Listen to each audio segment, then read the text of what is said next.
Assalamualaikum warahmatullahi wabarakatuh. Selamat datang di channel Ahmadi Trio bersama saya Ayah Dino. Halo, apa kabar teman-teman? Semoga selalu dalam lindungan Allah dan dilimpahi kasih sayangnya. Amin.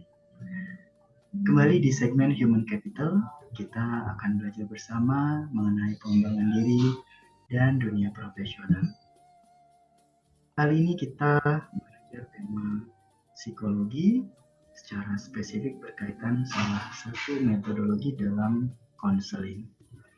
Konseling sendiri bisa kita maknai teknik bertanya untuk memetakan masalah di masa lalu dan menemukan makna baru. Nah, untuk Anda yang ingin berhenti merokok, mudah-mudahan REBT atau ABCDE model ini bisa menjadi jawaban Anda untuk memutuskan berhenti merokok. Ya, kita menyadari dalam perjalanan atau masa hidup kita ada kebiasaan buruk dan sama sekali tidak ada manfaatnya, bahkan menghambat perkembangan diri, namun kebiasaan tadi tetap kita lakukan. Misalnya, kebiasaan merokok, kebiasaan untuk menghabiskan waktu dengan scrolling di sosial media, lalu malas membaca, mudah menyerah, bahkan BEJ, blame, excuse, justify saat kita mengalami kegagalan. Nah, hal-hal tadi kita sadari tidak bermanfaat dan malah menghambat perkembangan diri. Namun kita seperti tidak berdaya. Kebiasaan buruk tadi sudah mengakar sedemikian dalam, bahkan tanpa kita sadari. Misalnya setelah kita makan, tiba-tiba mulut terasa asam dan tanpa kita sadari asap rokok sudah mengepul.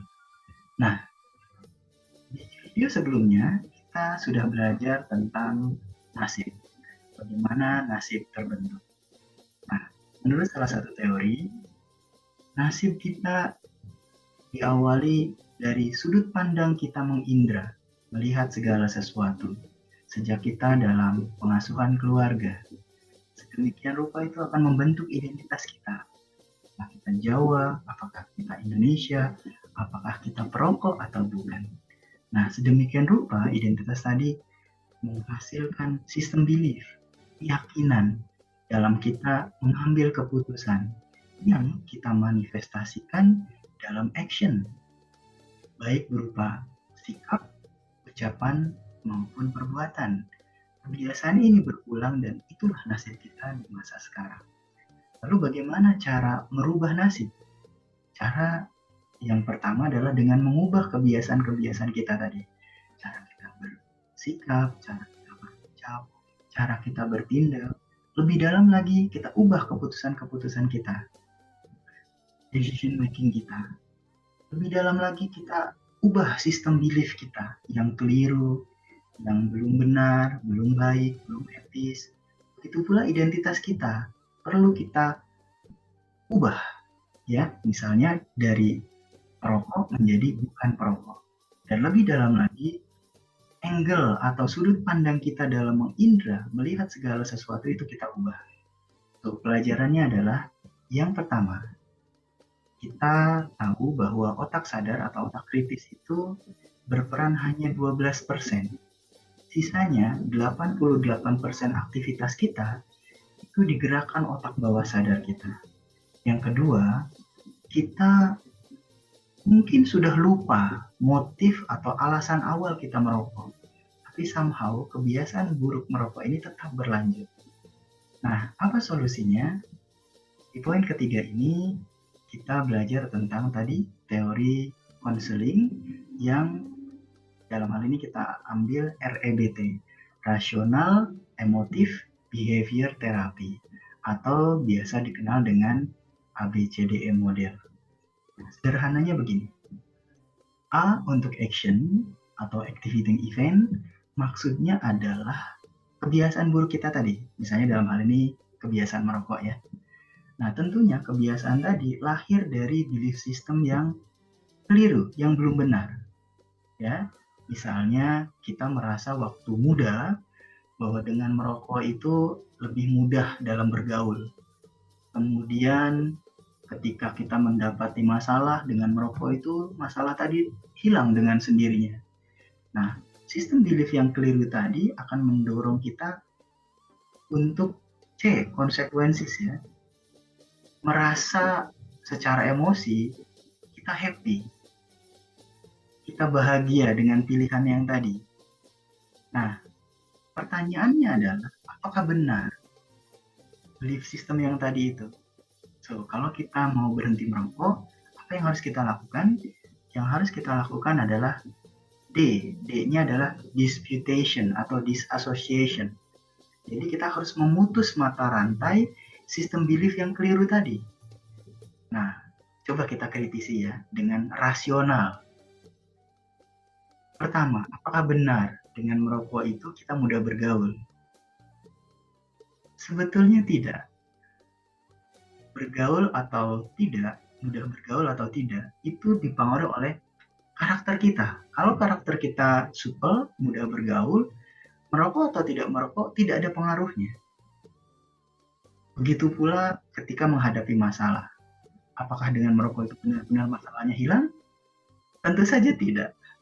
Jadi sebetulnya tidak ada hubungan langsung antara merokok dengan mudah bergaul maupun hilangnya stres. Dengan kata lain, kita harus memutus mata rantai sistem belief yang keliru tadi. Disputation atau disassociation. Nah, setelah itu kita exchange, kita efektifkan sistem belief yang baru. Misalnya merokok itu membuat kita menjadi tidak lebih sehat.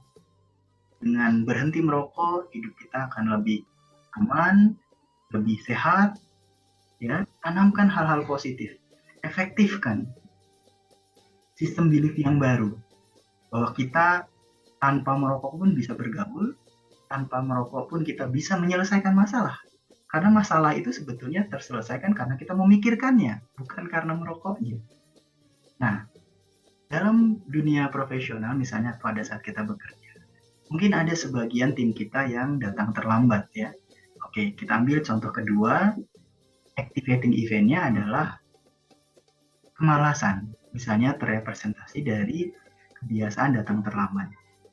Nah, kita harus bedah dulu, mengapa SDM kita ini atau tim kita ini datang terlambat. Pasti itu berkaitan dengan sistem belief yang ada di kepalanya. Bisa jadi ketika dia terlambat, mungkin dia merasa bahwa kalau dia datang terlambat, dia beruntung karena tidak harus mengerjakan sesuatu di awal. Mungkin juga karena dia merasa waktunya bisa dipakai atau digunakan untuk hal lain. Sedemikian rupa itu menghasilkan konsekuensi berupa kebahagiaan. Karena dia merasa sebagian penderitaannya hilang dengan cara kerja tadi, dengan kebiasaan tadi. Nah, pertanyaannya adalah, apakah benar dengan datang terlambat, bermalas-malasan tadi itu akan membuat kita bahagia? Kita perlu teliti kembali, telaah kembali, apa betul? Nah, coba kita bayangkan. Kita adopsi misalnya salah satu teori pribadi pandai beruntung dari Pak Mario Teguh. Orang yang pandai lebih punya peluang sukses daripada orang yang malas, daripada orang yang kurang pintar. Tentu saja. Orang yang rajin akan lebih beruntung daripada orang yang malas. Betul ya? Nah, artinya pada poin ini sebetulnya dia sedang menutup rezekinya sendiri dengan sistem belief yang keliru tadi. Nah, karena itu ada satu fase dalam dunia pekerjaan saya ketika ada tim yang datang terlambat. Kemudian ada teman saya yang diskusi, kemudian menanyakan, kenapa kamu datang terlambat? Jawabannya, keretanya terlambat mas. Ada pula yang jawabannya, karena macet mas, dan seterusnya. Nah, pertanyaannya apakah benar ini alasan sesungguhnya? Ternyata esok hari anak tadi yang terlambat lagi. Lalu apa yang saya lakukan? Saya coba ubah. cara pandang kita. Ketika ada tim kita yang terlambat, yang saya tanya bukan kenapa dia terlambat. Yang saya tanya adalah apa yang paling penting dalam hidup kamu. Nah, seketika tim saya tadi berpikir dalam lama begitu. Sampai akhirnya karena terdesak, oh yang paling penting uang mas. Oke, saya tanya balik. Kalau yang paling penting dalam hidup kamu itu uang, kalau kamu datang terlambat, itu mendekatkan diri pada uang atau tidak? Jawabannya tidak. Lalu ada yang lain yang menjawab, yang paling penting dalam hidup saya adalah keluarga mas. Pertanyaannya saya kembalikan, kalau keluarga kamu tahu bahwa kamu itu sering datang terlambat, mereka akan happy apa enggak? Ya enggak mas. Kalau begitu, sebetulnya kita nggak punya pilihan lain selain menjadi lebih benar, menjadi lebih baik, dan menjadi lebih etis.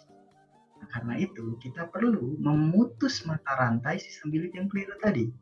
Lalu kita efektifkan hal atau belief system yang baru, yang lebih baik, yang lebih benar, dan lebih etis tadi. Semoga ini bisa membantu teman-teman yang saat ini masih merokok untuk memutuskan berhenti merokok. Semoga bermanfaat. Wassalamualaikum warahmatullahi wabarakatuh.